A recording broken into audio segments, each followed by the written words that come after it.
the glowing cherry of her Virginia Slims pressed into my palm, leaving the smell of burnt sugar and skin, followed by a silence that felt heavier than the Connecticut fog.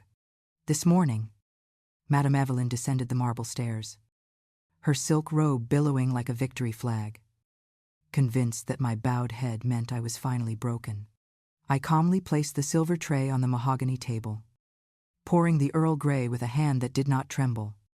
Even as the fresh burn throbbed beneath my white lace glove, her smug smile evaporated into a mask of pure terror. When the study door opened to reveal Mayor Harrison sitting quietly in the corner, his eyes fixed on my bandaged wrist, she realized too late that my silence was not a sign of submission, but the quiet sharpening of the blade that would end her reign. Have you ever wondered, my friend, what happens when the porcelain cracks and the tea begins to spill across the white linen? You see, I spent 3 years polishing the silver, dusting the portraits of men who died long ago, and pretending that the bruises under my silk collar were just shadows from the chandelier. Imagine a house where the air smells of expensive lavender, but the basement holds the scent of old, damp secrets, and a woman who smiles for the camera, while she breaks the spirit of the girl who serves her. You know how it feels, do you not? To give everything to someone, to offer your youth, your quiet labor, and your soul, only to find that your sacrifice is nothing more than a rug for them to wipe their muddy boots upon. I was the perfect shadow, the girl who knew the exact temperature of the water, the one who could read the storm clouds in Evelyn's eyes. But last night, the storm finally broke the house. My mother's handkerchief, the one with the delicate lace edges, was the only thing I had left of a world that was kind. But Evelyn used it to wipe up spilled tea, before she threw it into the trash like common waste. The estate in Greenwich sits like a crown on the hill, overlooking the gray waters of the Sound, where the rich come to hide their sins behind iron gates and manicured hedges. Inside, the floors are polished to a mirror finish, so bright that you can see your own reflection, staring back with eyes that have forgotten how to cry, or how to hope for a different life. Madame Evelyn, the grand matriarch of Connecticut charity, moved through these halls like a saint, her voice a soft melody of grace. But only I knew the jagged edges of the glass she hid behind her teeth. You would see her at the local church, donating thousands to the orphans, and you would think she was an angel sent from above, while I was back at the house, scrubbing the blood from the kitchen tile. We had a ritual, a dance of power and submission, where I would present the morning tray, and she would find a reason to remind me, with a slap or a cold word, that I was nothing more than property. Everything changed when she decided that my silence was a sign of weakness, rather than the gathering of a great, cold wind that would eventually blow her world to pieces. The tea was a fraction too hot, or perhaps the moon was in the wrong phase. But last night, the porcelain cup shattered against the wall, just inches from my head. Evelyn did not scream. She never did, because she preferred the quiet, surgical precision of a pain that leaves no marks for the public to see, yet burns deeper than any fire. She took her Virginia Slim, the thin, white stick of poison she favored, and she held my hand with a grip of iron. As she pressed the glowing ember into the center of my palm, I watched the smoke rise, a thin, gray ribbon in the dim light of the library, and I felt the heat sear through the layers of my skin. But I did not make a sound, because I knew the price of a scream would be much higher. She smiled then, a small, satisfied curve of her red lips, believing she had finally found the limit of my endurance, and she told me to clean up the mess, before going up to her bed with the peace of a child. I stood there, the smell of my own burnt flesh filling the room, and I looked at the broken shards of the teacup, realizing that I would never be the one to break again. for the time of my servitude had ended. I spent the remaining hours of the night in the kitchen, the blue light of the refrigerator casting long, lonely shadows across the linoleum, while I worked with a focus that was colder than the ice on my hand. My ribs ached with every breath. A reminder of the kick she delivered 3 days ago. But I moved with the grace of a ghost, preparing the final breakfast she would ever enjoy in this house. I polished the silver until it glowed like moonlight, and I baked the biscuits until they were light as air, all while my mind was weaving a net, from which no amount of money or influence could ever help her escape. Every 20 minutes, I would stop to breathe, to let the waves of nausea pass. But the thought of the morning, and the look on her face when the door opened, was the only medicine I needed to keep going.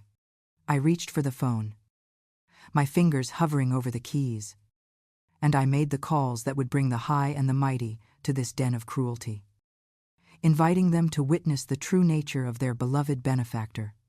There was no fear left in me, only a vast, empty space, where my love for this family used to be, now replaced by the cold, hard logic of a woman who has nothing left to lose. As the sun began to peek over the Atlantic, painting the sky in bruises of purple and gold, I set the table for 3, instead of the usual one, placing the fine china with a precision that was almost holy. I wore my best uniform, the black fabric crisp and clean, and I tied my apron strings with a knot that felt like a vow, a promise to the girl I used to be, that she would never have to hide her scars again. I heard her footsteps on the stairs, the rhythmic clicking of her heels, which used to make my heart race with terror. But now, it sounded like the ticking of a clock, counting down the seconds until her world collapsed. She entered the dining room, her eyes scanning for a mistake, a reason to hurt me again, and she saw the extra place settings, her brow furrowing in a moment of confusion that was delicious to behold.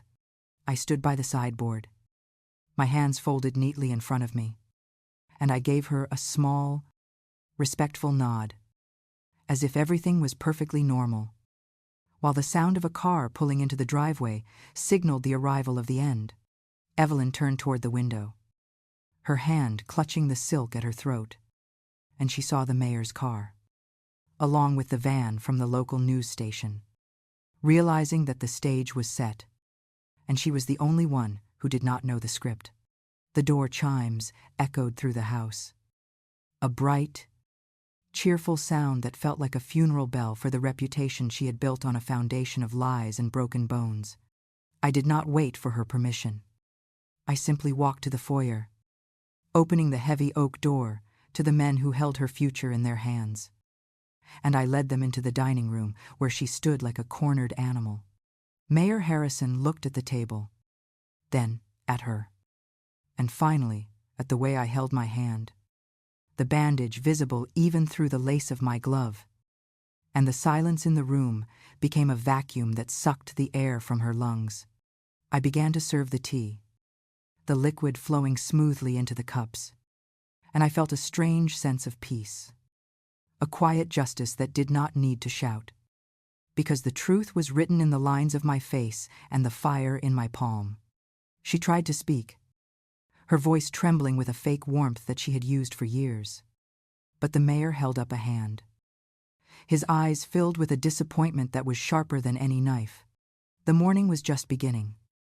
The light was finally flooding the dark corners of the estate, and for the first time in 3 years, I breathed in the scent of freedom, which smelled better than any Earl Grey ever could. The silence of a large, empty house at 3 a.m. is not truly silent. It is a heavy, suffocating weight that presses against your eardrums until you can hear the frantic rhythm of your own pulse. As I stood in the kitchen, the blue moonlight reflecting off the stainless steel, I could still feel the phantom heat of Evelyn's cigarette, a searing memory that lived in the center of my palm. You know how the body remembers trauma, long after the skin has started to blister. It hums with a vibration that tells you your life will never be the same again. My hand was a map of agony, a roadmap of every insult and every slap I had endured. But as I ran cold water over the wound, I felt a strange, icy clarity settle over my spirit. I did not cry, for tears are a luxury of the safe. And I was a woman who had finally stepped out of the shadow of fear and into the cold light of a planned, meticulous revenge. The smell of the Virginia Slims still clung to my hair, a sickly sweet reminder of the woman sleeping upstairs, who believed she had broken my will, while she had only ignited my resolve. There is a digital photo frame in the hallway, a sleek piece of modern technology that cycles through images of the perfect family, showing Evelyn at galas and me in the background, a ghost in a white apron. I stopped to watch it for a moment, my hand wrapped in a wet cloth, seeing the girl I was 3 years ago, a wide-eyed orphan from a small town in Maine who thought she had found a savior. That girl had roses in her cheeks and a belief that hard work was always rewarded. But as the photos flickered, I saw the light slowly leave my eyes, replaced by the hollow stare of a captive. Imagine seeing your own soul being eroded, one day at a time, until you are nothing but a tool for someone else's vanity, a vessel for their unexpressed rage. I reached out with my uninjured hand, touching the cold glass of the screen, wondering if that girl would even recognize the woman who was now calculating the exact time it would take for the mayor to arrive. It was not just the physical pain that drove me. It was the betrayal of hope. The realization that every kind word Evelyn ever spoke was a lure, a way to keep me tethered to her cruelty. I remember the day I arrived at this estate, the smell of fresh-cut grass and the way the sun caught the gold leafing on the gates, making it feel like a fairy tale. Evelyn had met me at the door, her voice like warm honey, promising me that I was not just a maid, but a protégé, someone she would mentor and eventually send to the university. She told me about her own humble beginnings, how she had scrubbed floors in her youth, and how she wanted to give me the opportunities she had to fight so hard to obtain. You want to believe in the goodness of people, especially when you have no one else in the world. So I leaned into her lies, working 18 hours a day with a smile on my face. She would sit with me in the library, sipping her Earl Grey, talking about the importance of grace and the quiet power of a woman who knows her place in the world. I did not see the cage until the door was already locked, and I did not feel the teeth of the trap until they were buried deep in my bone, disguised as a lesson in discipline. The first crack in the porcelain appeared 6 months into my stay, a small moment that I should have seen as the warning it truly was. But I was too blinded by gratitude to notice. We were preparing for the autumn gala, and I had forgotten to starch the collars of her husband's shirts. A minor mistake that would have taken 10 minutes to fix with a hot iron. Evelyn did not yell. She simply walked over to me, her face a mask of disappointment, and she took my ear between her thumb and forefinger, squeezing until the world turned gray at the edges. She whispered that a girl with nothing should be more careful with the things of those who have everything. And then she smiled, a cold, predatory expression that vanished as quickly as it had appeared. I told myself it was just the stress of the event, that she was trying to help me become better. But the bruise on my ear lasted for a week, a secret I hid beneath my hair. You learn to normalize the unthinkable when you have nowhere else to go. You tell yourself that the pain is a small price to pay for a roof over your head and a prestigious name on your resume. By the time the clock struck 4, I was no longer a victim.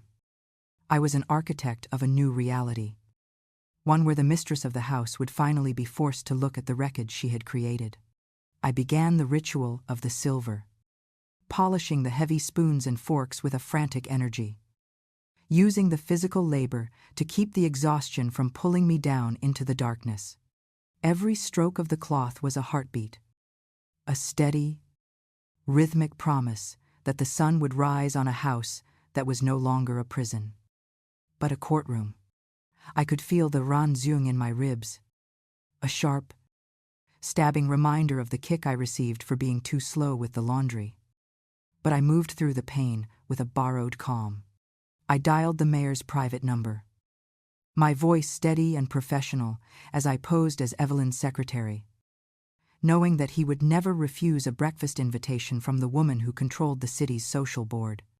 I called the journalist from the city paper, the one who had been sniffing around the charity's accounts, promising her a story that would make her career and break the spine of the local elite. The kitchen began to fill with the scent of biscuits and bacon, the comforting smells of an American morning that felt like a mockery of the darkness that had just transpired within these walls. I set the timer on the oven, the ticking sound, a countdown to the moment when the mask would be ripped away, revealing the monster that hid behind the silk and the pearls. I looked at the table one last time, ensuring that every piece of china was in its perfect place. A silent witness to the justice that was about to be served with a side of tea and honey. There was a strange satisfaction in the order of it all, a sense that I was finally taking back the control that had been stolen from me. One polished spoon at a time, the morning light began to bleed through the curtains. A pale, sickly yellow that signaled the end of my long night and the beginning of Evelyn's permanent winter. I stood there, a woman born of fire and silver polish, waiting for the first footstep on the stairs, knowing that the woman who was about to descend would never be the same again. The morning sun crawled across the kitchen tiles, like the predator stalking the prey. But the mind was elsewhere, drifting back to the year the air in this house turned sour.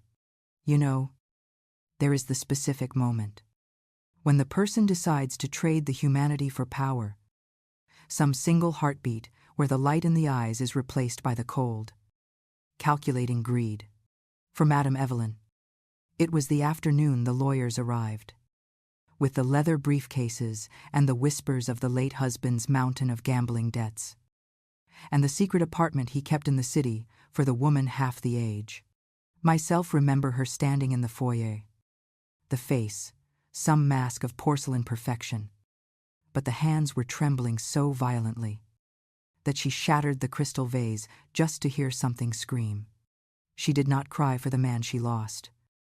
She only mourned the status she feared was slipping away. And in that moment of profound humiliation, she looked at me with the new, terrifying intensity. This servant was no longer the protégé to be nurtured. This person was the resource to be exploited, the punching bag for the frustrations she could not vent toward the world that was laughing behind the back. Imagine the house where the warmth is sucked out of the walls, leaving only the hollow echo of the footsteps on the marble, and the growing darkness in the soul of the mistress. It started with the adjustments, the word she used to describe the theft of the meager wages, claiming that the cost of the room and board had suddenly tripled due to the economic climate. Imagine working 80 hours the week, with the hands cracked and bleeding from the lie, only to be told that the debt was growing at the end of every month. For the privilege of serving her, she took the passport, the bank cards, and even the small inheritance the mother had left behind, telling me that the young girl could not be trusted with such responsibilities. You see, financial abuse is the quiet poison. It does not leave the bruise on the skin, but it paralyzes the soul, making one believe that the person is utterly helpless without the hand that feeds. She began to charge for the very air breathed, for the scraps of bread eaten, and for the thread used to mend the tattered uniform, until the life was nothing but the ghost in the ledger. This soul became the indentured servant in the land of the free, the prisoner of the woman who wore pearls to breakfast, while she stole the very shoes off the feet in the name of the discipline. The financial walls closed in, until the world outside the iron gates became the distant memory, the place that no longer belonged to the girl with the empty pockets. The first time she let the mask slip in front of others, it was during the charity luncheon for the Daughters of the American Revolution, the group of women who prided themselves on the pedigree and the polished manners. This maid was serving the chilled gazpacho, the delicate soup that required the steady hand. But Evelyn reached out and tripped the feet. The deliberate, cruel movement of the designer heel that sent the red liquid splashing across the white lace tablecloth. The room went silent. The only sound was the ticking of the grandfather clock. As she stood up and began to berate the help. The voice, the sharp, jagged knife that cut through the dignity in front of the most powerful women in the state. She called this servant the clumsy, ungrateful peasant. The charity case, who did not know the difference between silk and burlap. And the other women simply looked away. The silence, the tacit approval of the cruelty. One realized then, as the knees hit the floor to scrub the stain, that these people did not see the human being. The help was just the accessory to the lifestyle, the expendable object to be discarded. That was the day the lesson was learned, that the person can be murdered without the drop of blood being spilled. For they can kill the spirit with the single, well-timed insult. Standing in the kitchen now, the scent of the biscuits reminding the heart of that long-ago betrayal. The mind finally understood the role played in the own destruction. And the weight of that realization was heavier than the physical blow. You know, silence is not always the virtue. Sometimes it is the form of permission, the slow-acting venom that allows the monster to grow until it consumes everything in the path. This heart had nurtured Evelyn's madness with the compliance. The ego was fed with the apologies. And the reputation was protected by hiding the scars under long sleeves and high collars. Every time the words "I am sorry" were spoken for the mistake not made, the servant was building the throne of lies. And every time the pain was swallowed, the mistress was given the fuel needed to burn even brighter. This was not the martyr. This was the collaborator in the own victimization. And the shame of that truth burned hotter in the chest than the cigarette embers had ever burned in the palm. It is the terrifying thing, to look in the mirror and realize that the person you were trying so hard to protect was actually the one who was holding the keys to the own cage. The realization came too late to save the years, but it was just in time to plan the end. The quiet justice that would finally break the cycle. So, the final hour of the morning was spent preparing the altar for the final encounter, placing the silver teapot in the center of the table like the holy relic, the symbol of the order about to be dismantled. The mayor's chair was polished until it shone like the mirror, ensuring that when the man sat down, the person would see the truth reflected in the very furniture of the house. The truth that Evelyn could no longer hide. The strange, cold peace settled over the room, the kind of stillness that comes before the hurricane. As the body moved through the dining room with the precision of the surgeon preparing for the life-altering operation. The lace curtains were adjusted just enough to let the morning sun hit the place where the witness would stand. The spotlight for the confession rehearsed in the silence of the heart for 3 long years. The ribs throbbed with the dull, persistent ache. But the pain was used to ground the feet, to remind the soul why this was happening, and why there could be no turning back from the path. The stage was set. The guests were arriving. And the woman who thought she was the queen was about to find out that the person she stepped on was the one who would bring the kingdom down. Every spoon was the witness. Every napkin was the shroud. And the tea was the final drink of the woman who reigned with the iron fist and the silver tongue. The sound of the car tires on the gravel driveway was the signal. The drumbeat of the approaching storm that would wash away the filth of the past and leave the house empty and clean. This servant took the final breath of the old life, the one filled with the fear and the trembling, and exhaled the cold, sharp air of the woman who was finally the master of the own fate. The hand in the lace glove throbbed, the rhythmic reminder of the price paid for this moment. But the pain was no longer the burden. It was the fuel that kept the fire burning in the eyes. One looked at the door, the heavy oak barrier that had kept the world out and the secrets in, and felt the small, hard smile touched the lips for the first time in the eternity. There would be no more hiding. No more whispered apologies in the dark. And no more flinching at the sound of the footsteps on the stairs. For the truth was the guest of honor at the breakfast table. The world was waking up.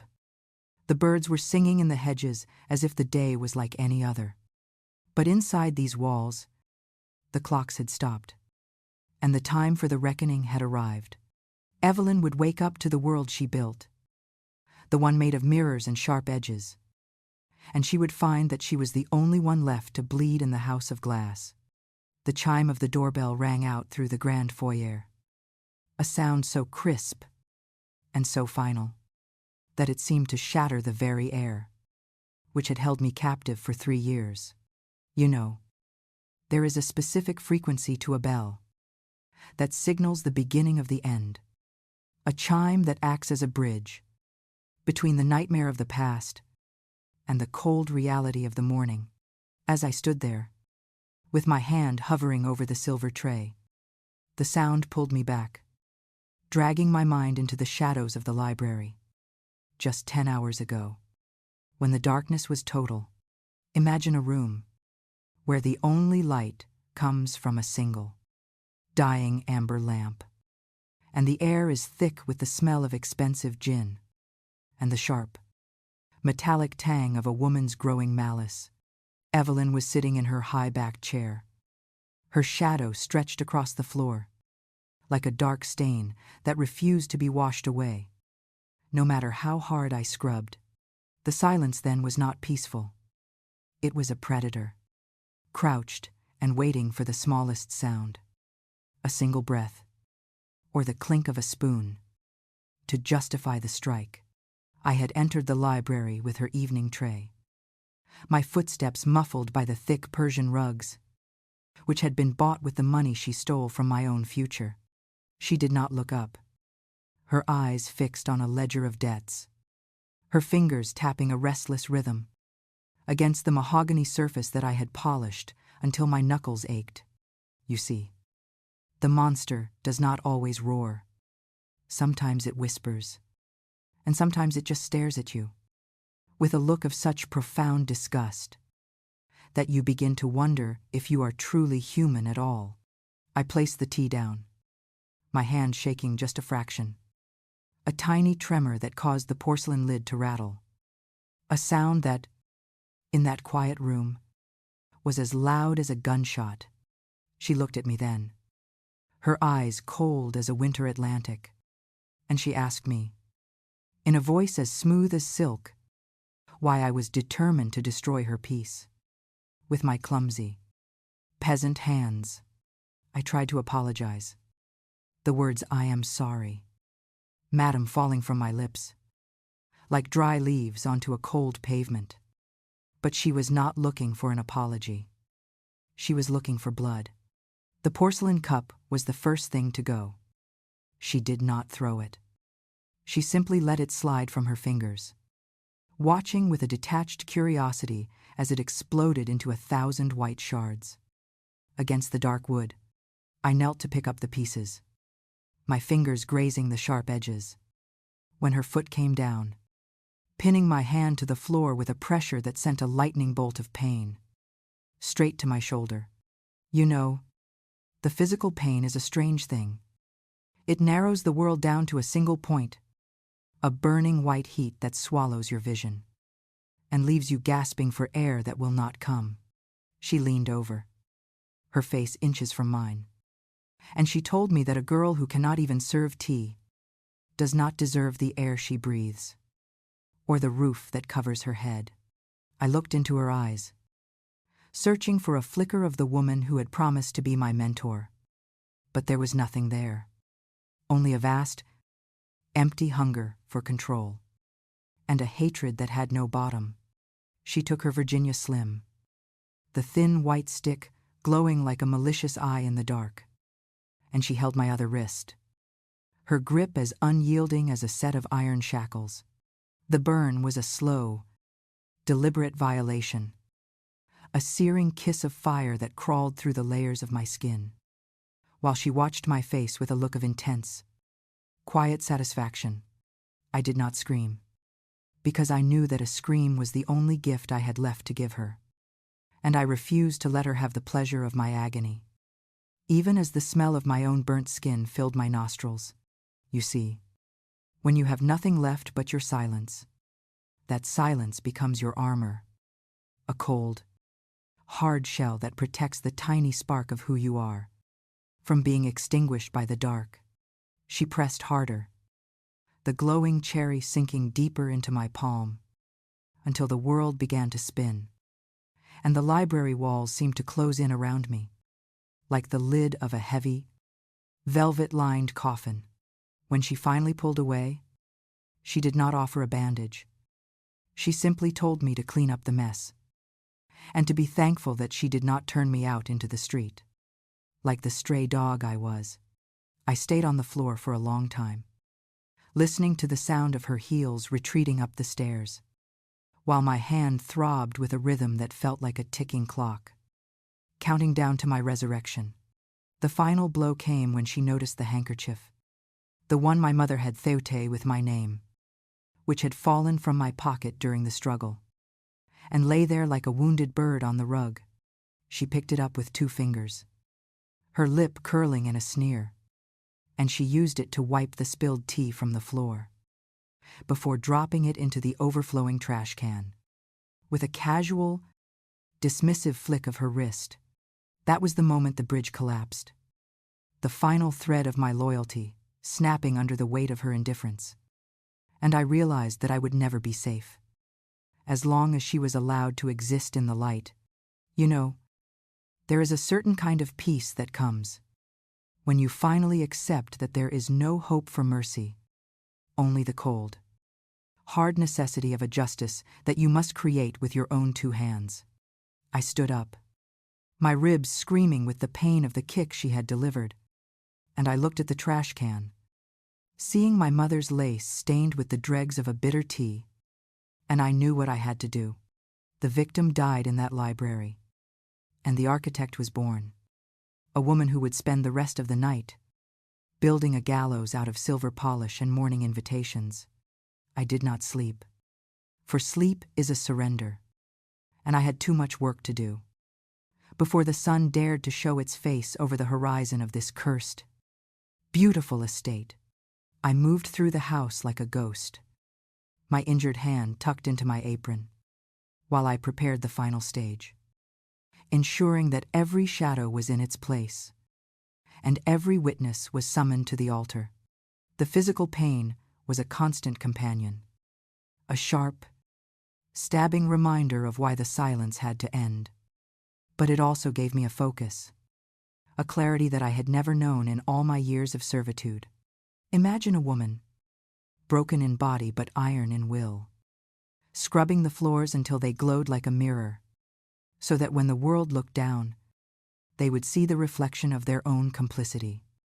In the suffering of the quiet, the night was a long, dark tunnel, but at the end of it, I could see the light of the morning, a pale, cold sun that would finally illuminate the truth and burn away the lies that Evelyn had used to shield herself. I was no longer afraid, for fear requires a belief in a future that might not happen, and I was already living in the future, a world where the tea was served with a side of absolute, unyielding reckoning. Now, as the doorbell rang for the second time, the sound echoing through the empty halls, I adjusted my lace gloves, the white fabric hiding the blistered truth of what had happened in the dark. I looked at the mahogany door, the heavy oak barrier that was about to be opened, and I felt a small, hard smile touch my lips, a ghost of an expression that had not been seen on my face for 1,000 years. Madame Evelyn was still upstairs, no doubt admiring herself in the mirror, unaware that the audience had arrived, and the play was about to reach its final, devastating act.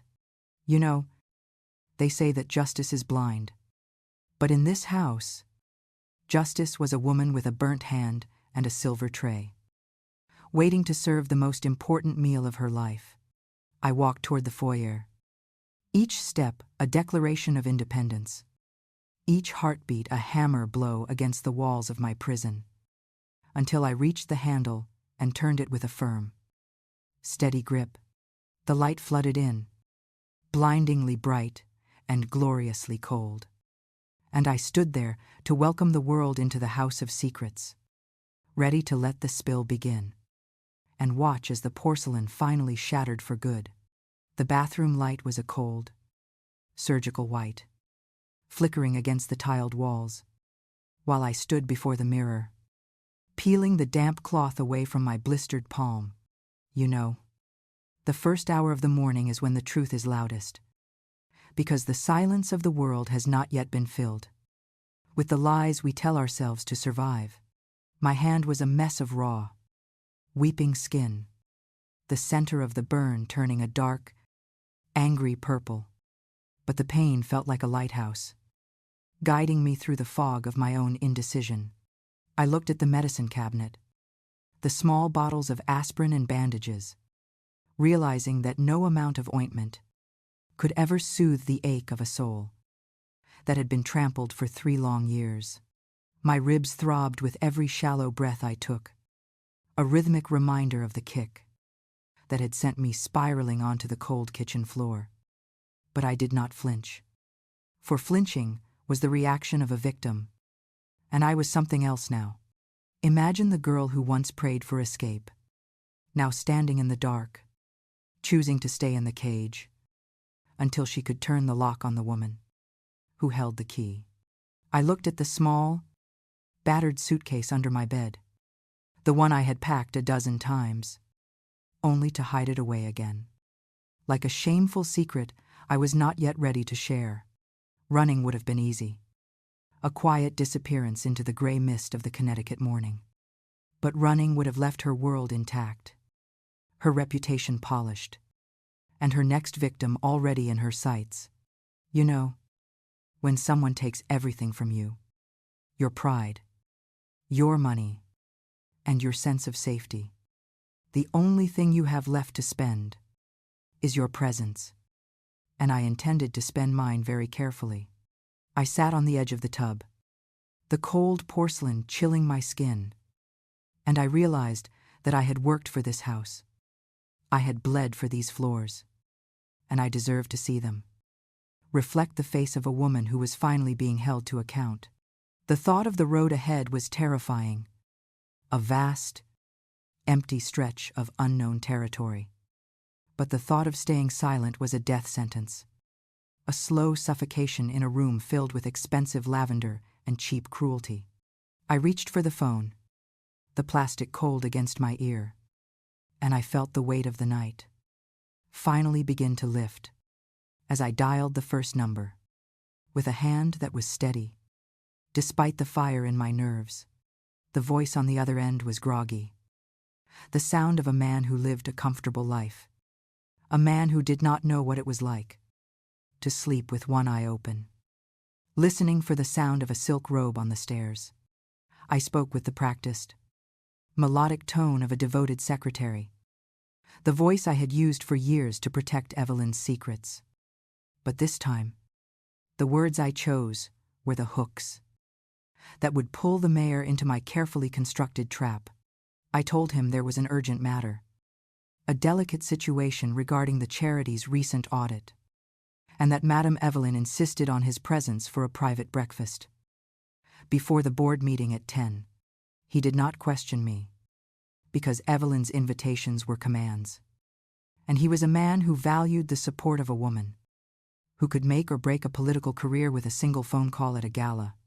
I hung up the phone, the click sounding like a hammer hitting a nail, and I felt the first piece of the puzzle slide into place with a satisfying, cold precision that made my heart race. You see, the law is a heavy thing, but it is also a blind thing, and sometimes it needs a gentle hand to lead it toward the scene of the crime, where the evidence is still fresh on the porcelain. The second call was to a woman I had seen at 100 events, a woman with a sharp pen and an even sharper mind, who had spent years trying to peek behind the velvet curtains of the estate. I told her that if she wanted the truth, The real truth about where the orphans' fund was going. She needed to be at the front door at 8, with her photographer hidden in the car, and her recorder ready to capture the sound of a crumbling empire. I could hear the excitement in her breath, the predatory instinct of a reporter who smells the blood in the water. And I knew she would not fail to show up. For a story like this only comes once in a professional lifetime. I was offering her the keys to the kingdom, the chance to unmask the Saint of Greenwich. And all I asked in return was her silence. Until the moment the tea was poured, and the accusations were laid bare on the mahogany table, it felt strange to be the one holding the power, to be the one pulling the strings. After years of being the puppet, but the sensation was not one of joy. It was more like the grim satisfaction of a soldier who has finally found the enemy's weak spot in the dark. The final call was the hardest. A call to the only person who might have truly cared for me, an elderly aunt in Maine who thought I was living a life of luxury, and who would be heartbroken to know the cost of my silence. I did not tell her the details. I did not speak of the burns or the kicks, but I told her that I was coming home soon, and that I needed her to pray for me, in the way she used to pray when I was a child. I needed that connection, that small, fragile thread to a world that was not defined by cruelty, a reminder that there was a place where I was loved, not for what I could do, but for who I was. Her voice was thin and sweet, the sound of a summer breeze through the pine trees. And for a moment, the icy mask I had built began to crack. As I realized the enormity of the risk I was taking with my own life, I ended the call with a whispered promise, a vow to be strong and to finish what I had started, knowing that her prayers would be the wind at my back. When I finally faced the storm that was waiting for me in the dining room, you know, a woman who has someone to go home to is a woman who can survive anything, even the wrath of a queen who thinks she is untouchable in her palace of glass and lies. As the first light of dawn began to gray the windows, I began the long, painful process of dressing for my own execution, or perhaps my own resurrection, depending on how the cards fell during the morning meal. I cleaned the wound in my palm with antiseptic, the sting, a sharp, cold reminder of the night before, and I wrapped it in a clean bandage, before pulling on the lace gloves that would hide the evidence. Until the perfect moment of the reveal, I put on my best uniform, the black fabric crisp and heavy, and I cinched my belt tight enough to support my aching ribs, until my posture was as straight and unyielding as a soldier on parade. I looked at myself in the mirror, and for the first time in 3 years, I saw a woman I recognized, a woman with iron in her gaze and a quiet, terrifying calm in her heart that no amount of violence could ever truly break. I was no longer Anna the maid, the orphan who was grateful for the crumbs. I was the witness, the prosecutor, and the jury, all rolled into one, and I was ready to serve the final course of a very long, very bitter meal. I stepped out of the bathroom, the floorboards creaking under my feet like a warning, and I headed toward the kitchen to start the biscuits and the tea, while the world outside began to wake up to a day they would never forget. The scent of the Earl Grey began to fill the air, a familiar, comforting aroma that belied the danger that was lurking in every corner of the house. As I moved with a deliberate, slow-motion grace through the ritual of the morning, I could hear the house waking up, the subtle shifts of the wood and the distant sound of a shower, signaling that Evelyn was beginning her own preparation for a day she thought would be like any other. I stood by the window, watching the long shadows of the trees stretch across the lawn, and I felt a sense of peace that was almost holy, a stillness that comes when you have finally committed yourself to a path from which there is no turning back. The first car appeared at the end of the driveway, a dark, sleek shape in the morning mist, and I knew that the curtain was about to rise on the final act of the tragedy that had been my life for 3 long years. I adjusted the silver spoons one last time, my gloved hand steady and sure, and I waited for the sound of the doorbell, the signal that the audience had arrived, and the performance of a lifetime was about to begin. You see, the most dangerous woman in the world is not the one with the loudest voice, but the one who has learned to wait, in the silence and the shadows, for the perfect moment to speak the truth. The scent of smoked hickory bacon and freshly baked biscuits, drifting from the kitchen, acted as a sweet, deceptive veil for the darkness that had saturated these walls. Just a few hours prior, I moved with a deliberate, agonizing slowness, ensuring that every silver fork was aligned with the precision of a graveyard, and every linen napkin was folded into a sharp, white peak. You know how the morning light, in the state of Connecticut, can be so beautiful. It feels like a lie, filtering through the lace curtains to dance on the mahogany, as if the wood had never been splashed with tea and tears. I scrubbed the last invisible spot of soot from the hearth, my movements rhythmic and mechanical, as I erased the physical evidence of Evelyn's rage, replacing the chaos of the night with the order of a saint's chapel. The biscuits were golden, the butter was whipped to a soft cloud, and the honey sat in its crystal jar, glowing like liquid gold. In a room that was about to become a courtroom, I was not just a maid preparing a meal. I was an artist of the aftermath, crafting a scene of such domestic perfection that no one would ever guess the violence that was currently throbbing beneath the surface of my skin. I retreated to the small, cramped pantry to put on my final layer of defense, the stiff, black uniform that felt more like a coat of mail than a garment of service.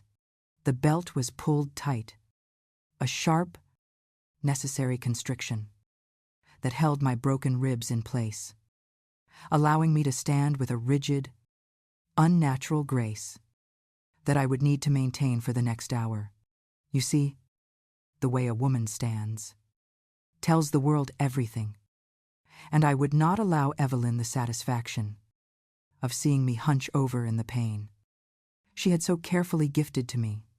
I pulled on the white lace gloves, the delicate fabric catching on the raw edges of the burn in my palm, a sensation that sent a cold shiver of pure, focused electricity through my entire nervous system.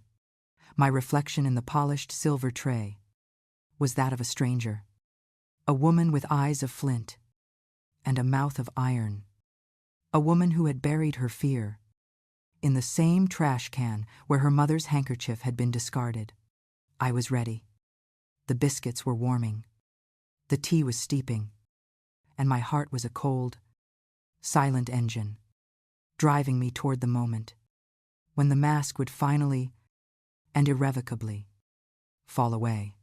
The rhythmic clicking of high heels on the marble stairs signaled the arrival of the mistress, a sound that used to make my stomach tie itself into knots of pure, unadulterated terror.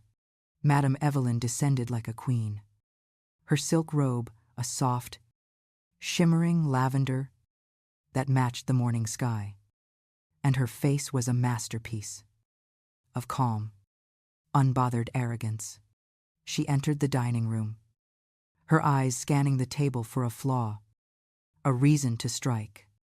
But she stopped when she saw the sheer, overwhelming abundance of the spread I had prepared. A small, smug smile touched her lips, the expression of a hunter who believes the prey has finally stopped running and has chosen instead to beg for a quick, merciful end to the chase. She believed the lavish breakfast was a peace offering, a desperate attempt to regain her favor after the lesson of the night before. And her posture became even more upright, her chin tilting back, in a gesture of absolute, undisputed victory. She did not see the woman standing in the shadows. She only saw a servant who had finally been broken, a girl who had learned the hard way that there is no escape from the hand that feeds and punishes. "I see you have finally found your senses, Anna," she whispered, her voice a low, purring sound that carried the weight of 1,000 insults as she reached for the silver teapot. With a lazy, entitled grace, she sat down, the silk of her robe rustling like a snake in the grass, and she looked at my gloved hands with a flicker of amusement that was more painful than the burn itself. She told me that the lace was a nice touch, a clever way to hide the clumsiness of the previous evening, and she laughed softly, a dry, brittle sound that echoed through the quiet, sun-drenched room. She spoke of the future, of how much better things would be, now that I understood my place and the consequences of my insolence, and she reached out to pat my arm, her touch a cold, unwelcome violation. She mentioned the handkerchief, saying that it was a shame. Such a pretty thing had been ruined, but that life was full of small, necessary sacrifices for the sake of a greater, more refined order. Every word she spoke was a nail in her own coffin, a confession of her own monstrous nature, delivered with the confidence of a woman who believes she is truly and completely untouchable. The front doorbell rang, a sharp, piercing sound that cut through her monologue like a surgeon's scalpel, and for a fleeting, beautiful second, the look of confusion on her face was worth every ounce of the agony I had endured. Her brow furrowed, her eyes darting to the clock on the wall, as she realized that she was not expecting visitors at such an ungodly hour, especially not on a morning she intended to spend savoring her triumph. I did not wait for her command. I moved toward the foyer with a steady, unhurried pace, my heels clicking a counter-rhythm to the frantic beating of her now accelerated heart.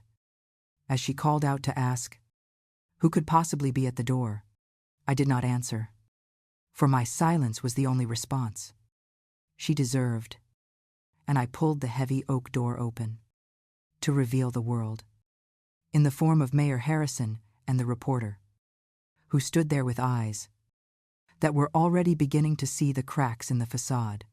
The cool morning air rushed in, smelling of pine and salt, and I stepped back to let them enter, a silent usher at the gates of a temple that was about to be burned to the ground.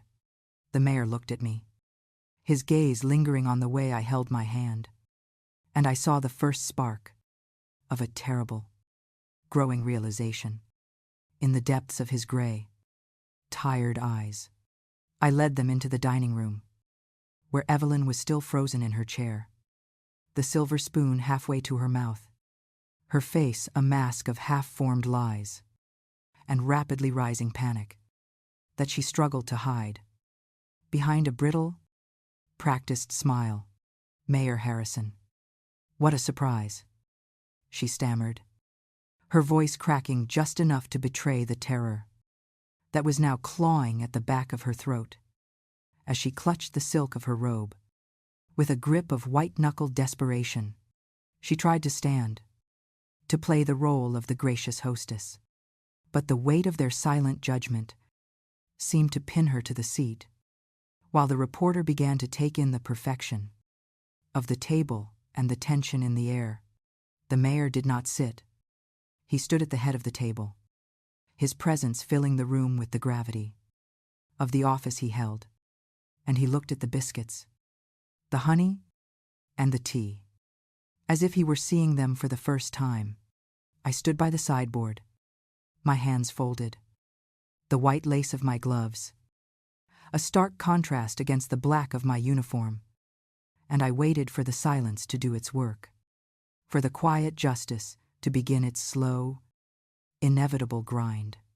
The stage was set, the audience was seated, and the woman, who thought she was the master of all she surveyed, was about to find out that she was nothing more than a prisoner of the truth.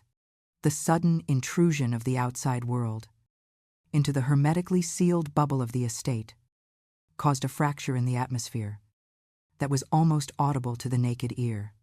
Madame Evelyn remained seated, her hand gripping the handle of the teacup with such ferocity that the knuckles turned the color of old bone, while she plastered a smile onto her face that was as thin and brittle as the glaze on the china. She looked from the mayor to the reporter, and then back to me, her eyes narrowing into slits of pure, venomous calculation, as she attempted to rewrite the script that had so clearly gone off the rails. You see, the narcissist believes that reality is a malleable thing, something that can be bent and shaped by the sheer force of their will. And she was convinced, even now, that she could charm her way out of the guillotine that I had built for her. She cleared her throat, a small, polite sound that was meant to signal a return to order, and she addressed the mayor with a voice that dripped with a saccharine, artificial sweetness, designed to mask the rot beneath. She apologized for the intrusion, claiming that her poor, dear Anna had been suffering from bouts of confusion lately, and must have called them in a fit of delusion, brought on by the stress of the season. It was a masterclass in gaslighting, a performance so seamless that for a split second, the air in the room seemed to waver, as if the truth itself was holding its breath, waiting to see if the lie would take root. "Anna," she said, her voice dropping an octave into that dangerous, commanding tone that usually sent me scrambling for cover. "Please show our guests to the door and apologize for wasting their valuable time." She did not look at me when she gave the order. She simply waved her hand, a dismissive, regal gesture that treated me like a piece of furniture that had been placed in the wrong corner of the room. In the past, that wave would have been enough to make me shrink, to make me bow my head and mutter apologies, while I ushered the witnesses away, leaving her to punish me in the privacy of the kitchen. But today, the air was different, charged with the electricity of the storm I had summoned, and my feet felt as if they had taken root in the hardwood floor of the dining room. I did not move toward the door. I did not lower my eyes. And I certainly did not offer the apology that she was so desperate to hear. Instead, I stepped forward, the heels of my shoes clicking a slow, deliberate rhythm, and I reached for the silver teapot, lifting it with a hand that was steady and sure, despite the screaming pain in my palm. I poured the steaming amber liquid into the mayor's cup, the sound of the tea hitting the porcelain, filling the silence like a thunderclap, a clear, undeniable act of defiance that echoed off the walls. The silence that followed was heavy, a suffocating blanket of tension that settled over the table. As Evelyn watched the steam rise from the cup, her mouth opening slightly in genuine shock, she had expected obedience. She had banked her entire defense on my fear. And seeing me serve the guests she had just ordered me to expel was like watching the laws of gravity suddenly cease to exist. She turned to me, her face flushing a deep, angry crimson, and she hissed my name, a sound like a kettle boiling over, demanding to know what I thought I was doing. But before she could unleash the tirade that was building behind her teeth, Mayor Harrison cleared his throat, a sound that was far less polite and far more authoritative than the one she had made. He did not look at her. He looked at the biscuits, and then at the ledger I had subtly placed on the sideboard, and he said, in a voice that was calm but immovable, that they were not going anywhere until they had the breakfast. They were invited to share. He mentioned the audit, the discrepancies in the orphans' fund, and the tip he had received about the creative accounting that had been taking place under the roof of the city's most charitable woman. Evelyn's head snapped toward him, the mask of the gracious hostess slipping further to reveal the cornered animal beneath, and she let out a laugh that was high and jagged, like breaking glass. She tried to pivot, to turn the charm back on, claiming that there must be a misunderstanding, a clerical error made by some incompetent accountant who did not understand the complexities of running a philanthropic empire. She reached out to touch the mayor's arm, a gesture of intimacy that was meant to disarm. But he pulled away, his eyes cold and hard, rejecting the manipulation that had worked on so many others for so many years. The reporter, Miss Sterling, stepped forward then, her pen hovering over her notebook like a weapon, and she asked a question that cut through the remaining pretense like a hot knife through butter. She asked about the rumors of the staff turnover, the whispers of the abuse, and the strange coincidence that the maids in this house always seemed to leave without a reference or a forwarding address. Evelyn stiffened, her spine hitting the back of the chair, and for the first time, I saw the flicker of genuine fear behind the arrogance, a realization that the walls of her fortress were not as thick as she thought. I continued to move around the table, a silent phantom in a black dress, placing the sugar bowl and the cream jug within easy reach of the accusers, my presence a constant, unnerving reminder of the secrets she was trying to bury. I could feel her eyes on me, burning into my back, silently screaming threats of what she would do to me once these people were gone. But the threats held no power, for I knew, with a crystalline certainty, that she would never have power over me again. I stopped at her side, and I leaned in, just close enough for her to smell the soap on my skin and the faint, lingering scent of the burnt flesh that she had marked me with. I asked her, in a voice that was soft enough for only the table to hear, if she would like her tea with lemon, or if she preferred it bitter, like the truth she was about to swallow. She recoiled from me, as if I were a snake, her hand knocking against the saucer, causing the spoon to clatter loudly, a sound that made the reporter's head snap up, her eyes narrowing with interest. Evelyn tried to compose herself, to regain the upper hand, but her hands were shaking now, a visible tremor that betrayed the disintegration of her control. It was then, in that moment of fragile equilibrium, that the doorbell rang for the third time, a sound that seemed to come from a great distance, yet struck the room with the force of a gavel. Evelyn jumped, a physical, startled response that she could not suppress, and she looked toward the foyer with a mixture of confusion and dread, wondering what fresh hell was waiting on the other side of the timber.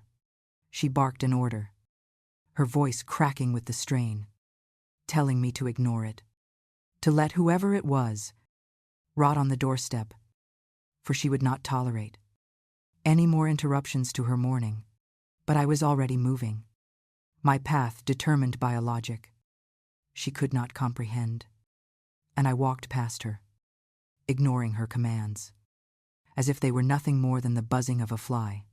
I opened the door, and the sunlight spilled into the hallway, illuminating the figure of Mr. Clay, the forensic accountant she had fired 6 months ago for asking too many questions about the missing funds. He stood there, clutching a briefcase that looked heavy with evidence, his face set in a grim line of determination. and behind him stood 2 officers in uniform, their badges glinting in the morning sun. The sound of Evelyn's gasp from the dining room was audible even from the door, a sharp intake of breath that signaled the collapse of her entire world view. I led the new guests into the room, the procession feeling less like a breakfast party and more like a funeral for a reputation, and I watched as the color drained completely from Evelyn's face. She looked at Mr. Clay, the man she had threatened and bullied, and she looked at the police, and finally, she looked at me, and in that gaze, the arrogance finally died, replaced by a raw, naked terror. She tried to stand up, her legs wobbling under the weight of the reality crashing down on her, and she began to babble, a stream of incoherent denials and accusations, claiming that I had framed her, that I was a thief and a liar. But nobody was listening to her anymore. The mayor was shaking Mr. Clay's hand. The reporter was taking furious notes, and the police officers were standing by the door, silent sentinels of the law. I walked to the head of the table, the place where the master of the house usually sat, and I picked up the silver teapot one last time, feeling the cool metal against my skin. The room was filled with the voices of men, discussing numbers and statutes, but I tuned them out, focusing only on the woman, who was now slumped in her chair, a ruin of silk and fear. She looked small, incredibly small, stripped of the power she had wielded like a weapon, and for a moment, I felt a flicker of pity, not for the monster she was, but for the human being she had failed to be. I poured a cup of tea, the liquid dark and strong, and I placed it in front of Mr. Clay, a silent gesture of welcome to the team of executioners I had assembled. Evelyn watched me, her eyes wide and wet, and she whispered my name, not as a command, but as a question, a plea for understanding from the victim she had created. I did not answer her.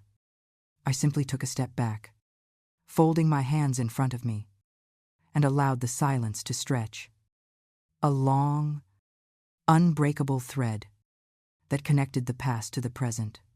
The breakfast was served, the guests were eating, and the main course was the absolute, total destruction of Madame Evelyn's life. The transformation in the room was complete, the energy shifting from the nervous tension of a social gathering to the cold, hard procedural of a crime scene investigation. The reporter asked Evelyn a direct question about the ledger Mr.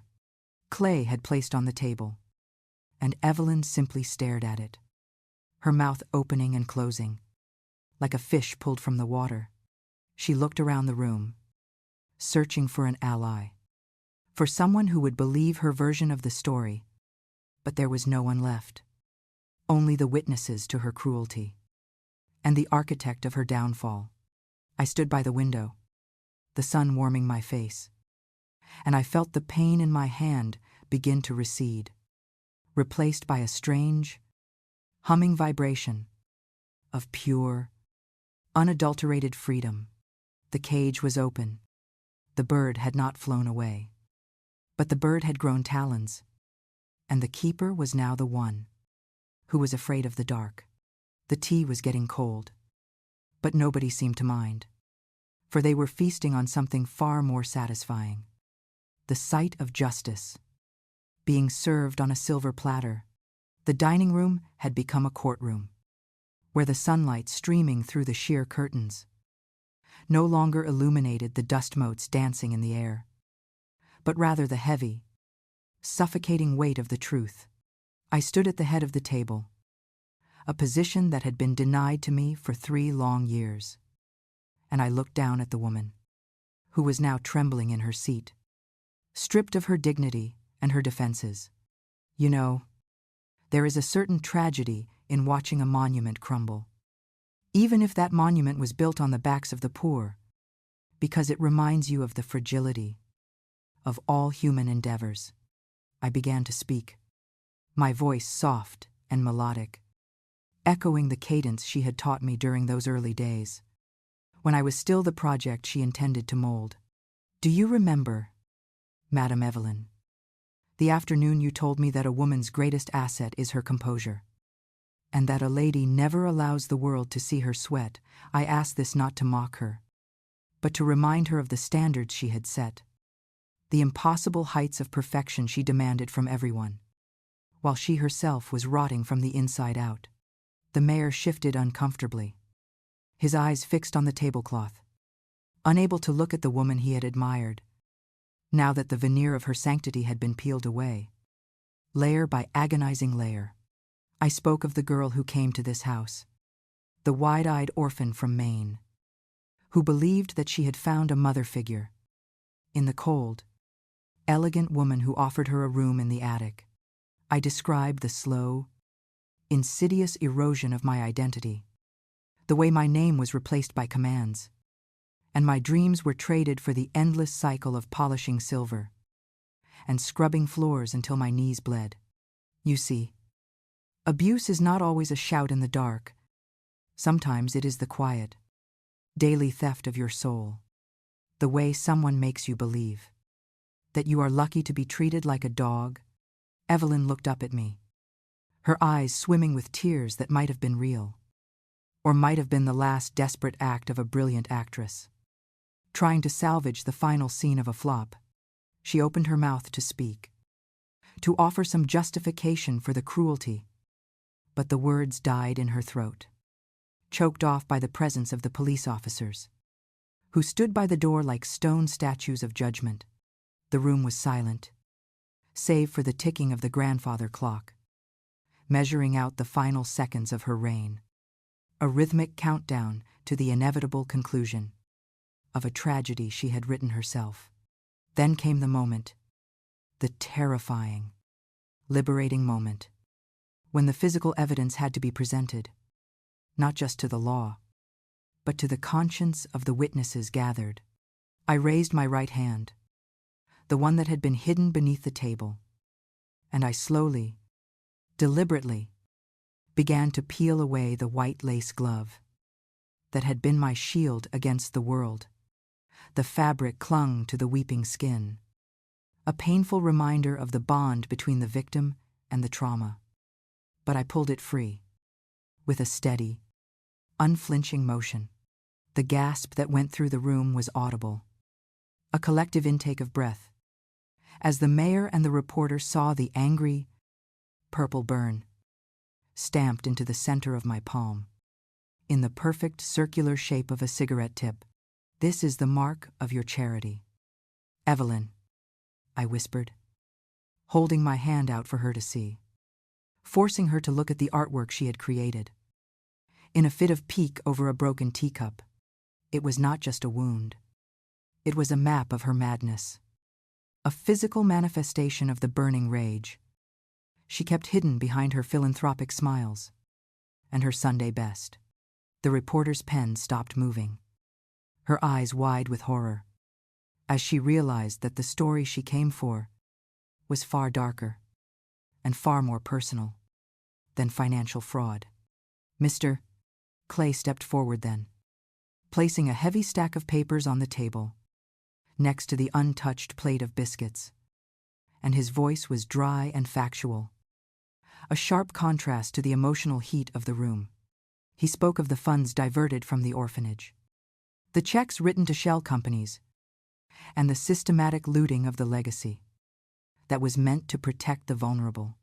But then he turned the page and spoke of the household expenses, the exorbitant deductions from my non-existent wages, for broken items, for food, and for the training I was supposedly receiving. He confirmed that for the last 2 years, I had been working not just for free, but in a debt that was mathematically impossible to repay. A modern-day slavery disguised as employment. You know, When you hear your life reduced to numbers in a ledger, it gives you a strange sense of validation, a proof that your suffering was not imagined, but calculated, tracked, and monetized by the woman you served. Evelyn shrank back in her chair, her face gray and lifeless, as the dual weight of the physical violence and the financial theft crushed the last remnants of her resistance. Suddenly, she lunged forward, her hands grasping for mine across the table, her fingers cold and clammy, desperate to make contact, to re-establish the bond of control she had lost.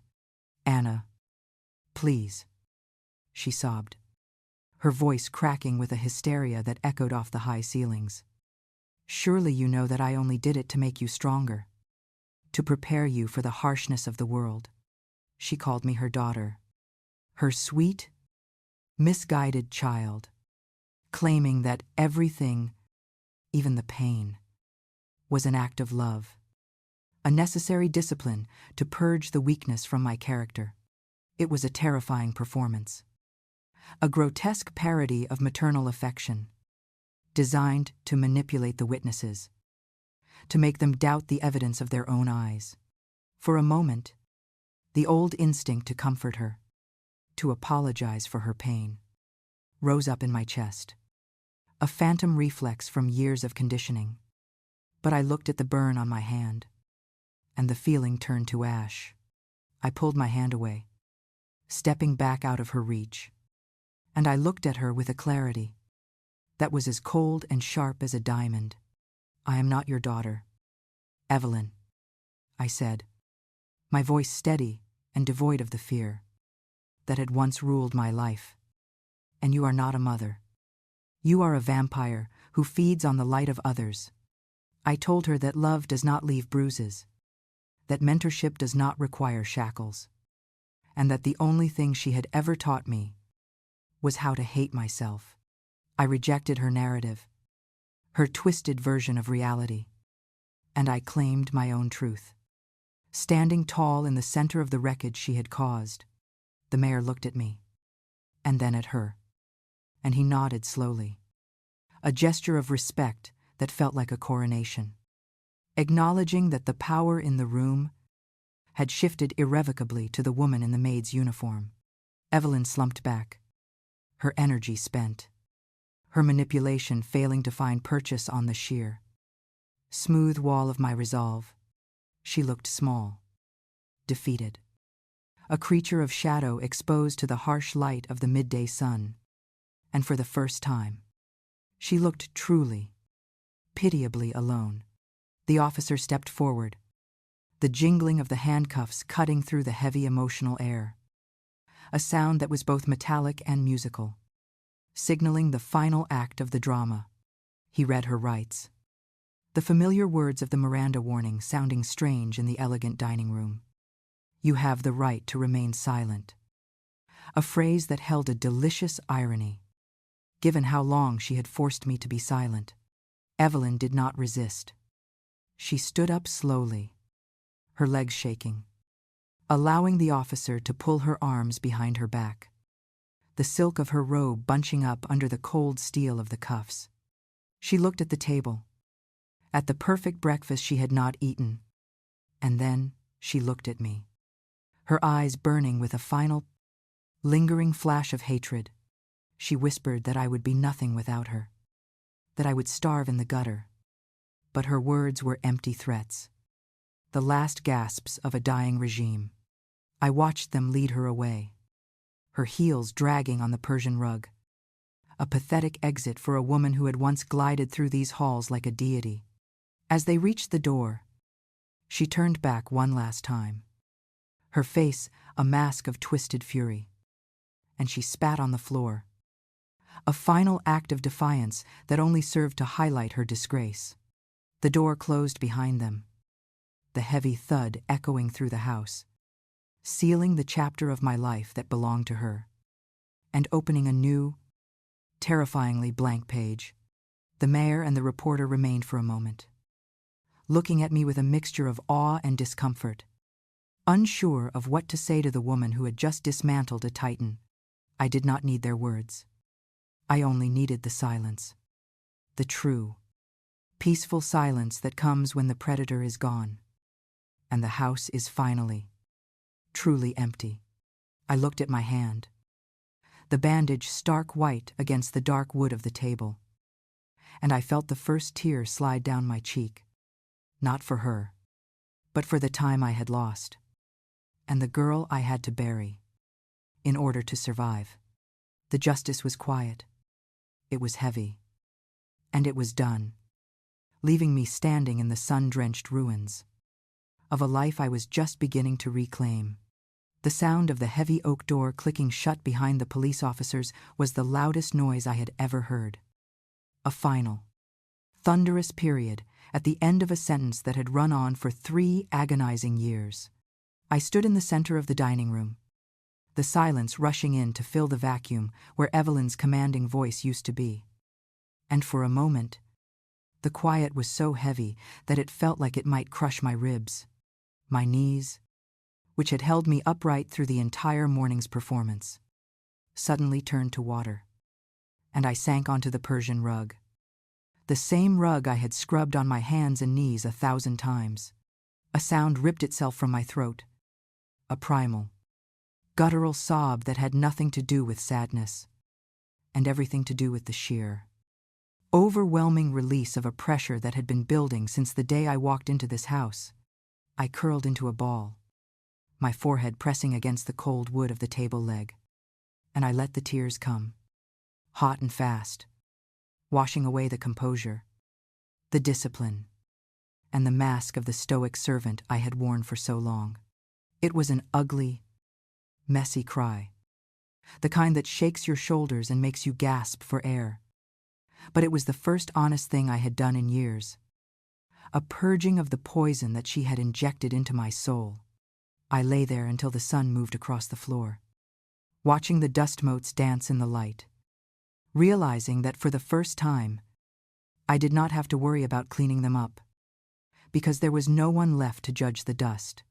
When the storm of emotion finally passed, leaving me hollowed out and strangely light, I pulled myself up, my muscles screaming in protest against the tension they had carried for the last 24 hours.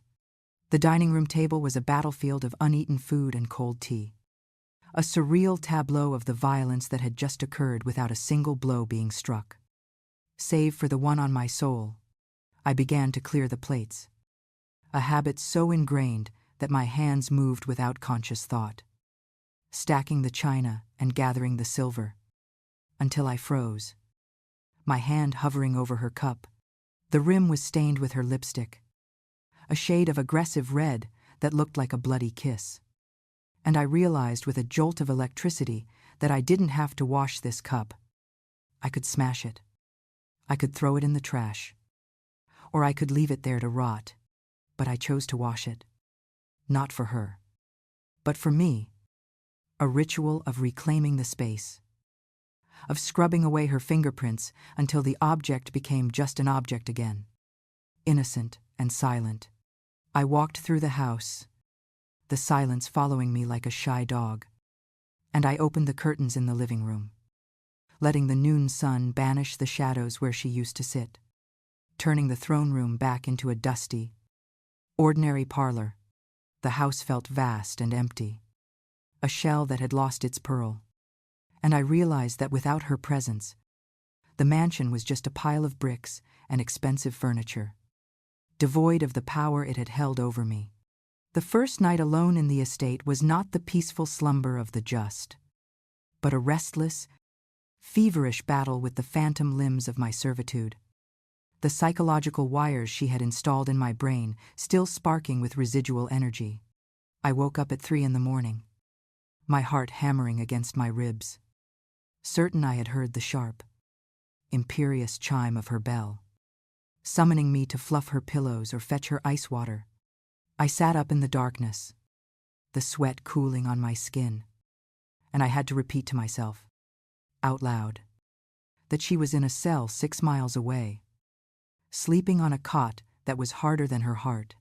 I walked to her bedroom door, the forbidden sanctuary I was never allowed to enter without permission.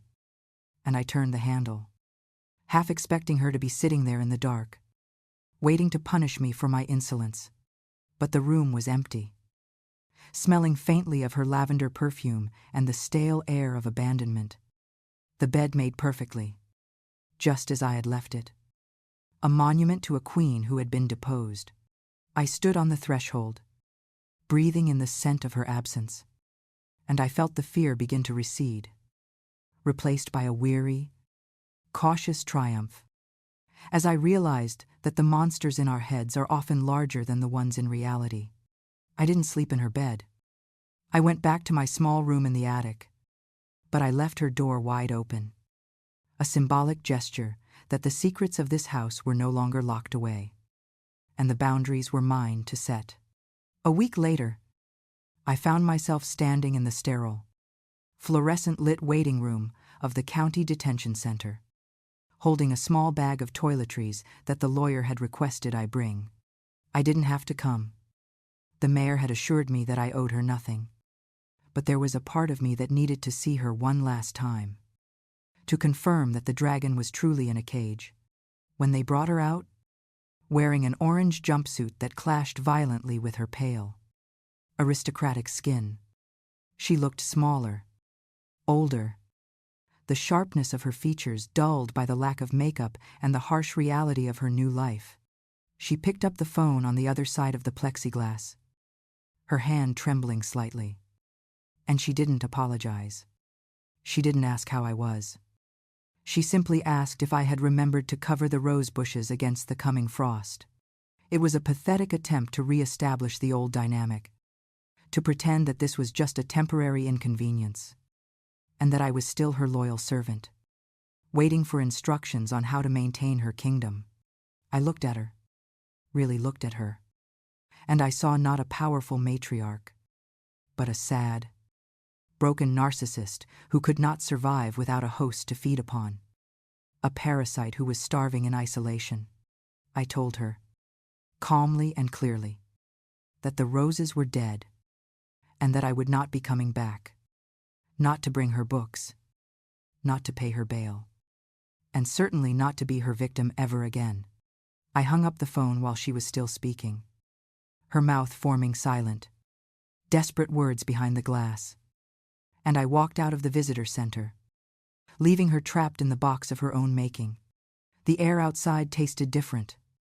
It tasted of autumn leaves and gasoline, but mostly it tasted of autonomy, a flavor that was sharper and sweeter than anything I had ever known. I returned to the house one last time, not to stay, but to pack the few things that truly belonged to me into the battered suitcase that had waited under my bed for 3 long years. I found the digital photo frame in the trash can where I had thrown it, and I smashed it against the wall, the glass shattering satisfyingly, destroying the digital lie of the happy family forever. I went to the kitchen, the scene of my greatest pain and my greatest victory, and I put the kettle on the stove, listening to the water boil with a new appreciation for the simple physics of heat and transformation. I made a cup of Earl Grey, not for a mistress, but for Anna, adding a generous spoonful of honey, just the way I liked it. A small indulgence I had been denied for years. My hand was still bandaged, but the skin underneath was knitting together, the burn turning into a scar that would forever remind me of what I had survived. A map of the territory I had crossed to get here. I took the cup to the back porch, sitting on the wooden steps as the sun went down, painting the Connecticut sky in colors of bruised purple and triumphant gold that belonged to no one but me. The garden was overgrown, the weeds already reclaiming the manicured flower beds, but I found the disorder beautiful, a sign that life was messy, uncontrollable, and wonderfully free. I sipped the tea, the warmth spreading through my chest, and I thought about the future, a blank canvas that was terrifying in its emptiness, but thrilling in its possibility. I was no longer the maid. I was no longer the victim. I was a woman with a scar on her hand and a fire in her belly, ready to walk out of the gate and never look back. I stood up, leaving the empty cup on the step, a final offering to the ghosts of the house, and I picked up my suitcase, the weight of it feeling light as a feather. I walked down the driveway, the gravel crunching under my feet, and as I passed the iron gates, I didn't turn around. I just kept walking, into the quiet, beautiful justice of my own life.